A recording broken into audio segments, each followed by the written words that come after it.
Donc bonjour, moi je suis Sébastien Chatron, je suis musicien des musiques à Ouïr et je vous parle du moulin à Ouïr.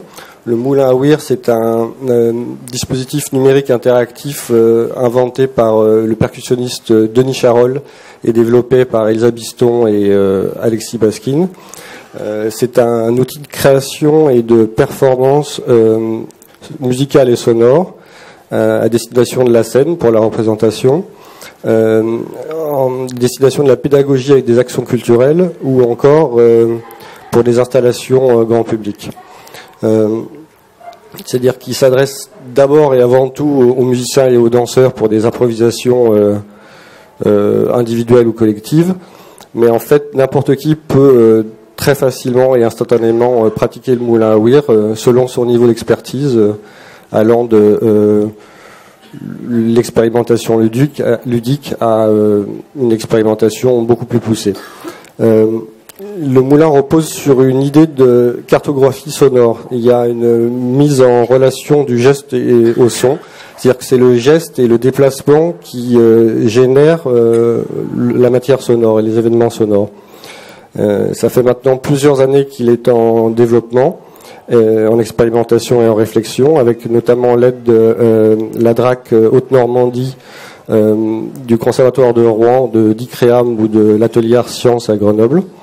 Et qu'est-ce qui se passe concrètement? Un petit schéma, on a une caméra au-dessus d'un espace de jeu qui est une simple webcam reliée à un ordinateur, Mac ou PC, avec un programme autonome en Max MSP.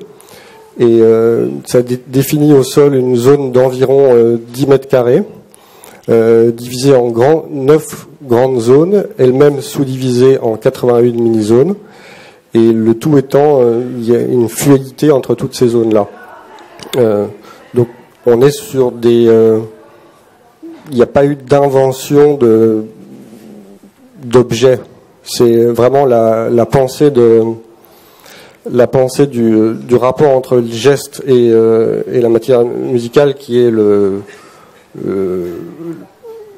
l'approche originale ou l'intérêt de notre réflexion. Donc si on passe,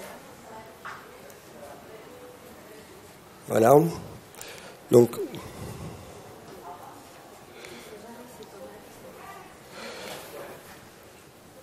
concrètement, on a une analyse poussée des paramètres vidéo, de 2 modules dans le logiciel, un module vidéo et un module audio. Ici, c'est une image du module vidéo.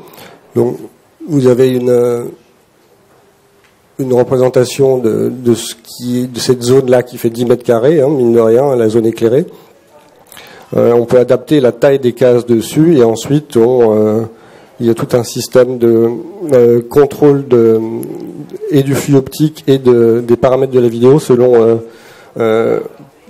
5 grands paramètres qui sont les axes X et Y, l'élongation, l'orientation, la masse et la quantité de mouvement, c'est-à-dire la vitesse. Ensuite, ces données, les données qu'on extrait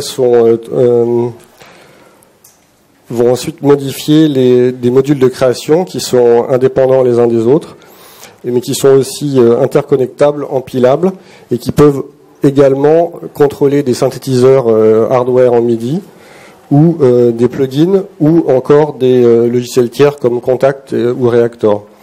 C'est-à-dire qu'en fait, on a des possibilités pratiquement infinies, et c'est à l'utilisateur de se créer son propre chemin et sa propre partition. Je ne vais pas rentrer dans le détail des modules. Juste quelques noms. Je ne sais plus ce qu'il y a après.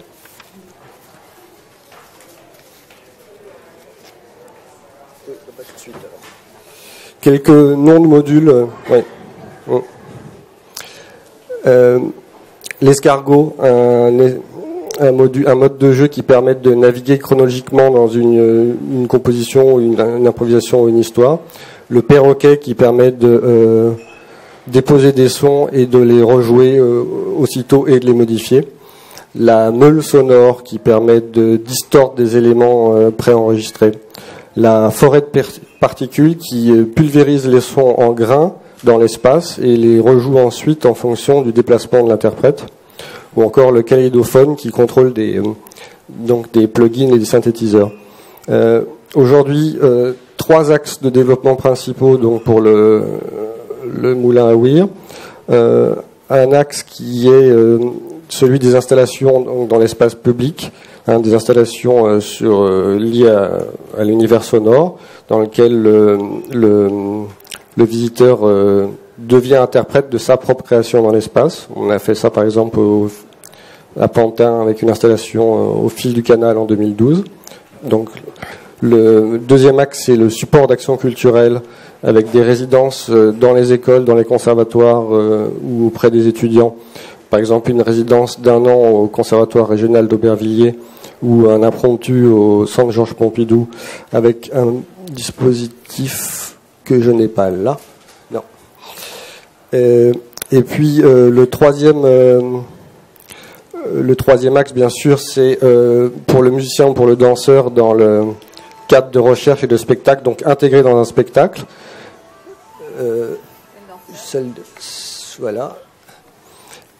Ici, une réorchestration de L'Enfant et les sortilèges de Ravel, avec un orchestre, on va dire, jazz improvisation à droite, et une danseuse qui est en interaction avec ces musiciens-là à gauche, qui est donc dans l'espace. Vous avez encore cet espace de 10 mètres carrés là. Et en fait, quand elle se déplace, elle fabrique de la musique, elle la génère et elle la modifie. Et elle joue avec les instrumentistes. Ou un autre exemple, et j'ai bientôt fini. Dans le même spectacle, des comédiens et chanteurs qui se déplacent aussi, qui ont aussi une interaction là. Donc pour chacun de ces 3 axes, l'action culturelle, l'installation en espace public ou la représentation, on a des modes de jeu, des modes de pensée du lien corps-espace et son qui vont plus ou moins fonctionner.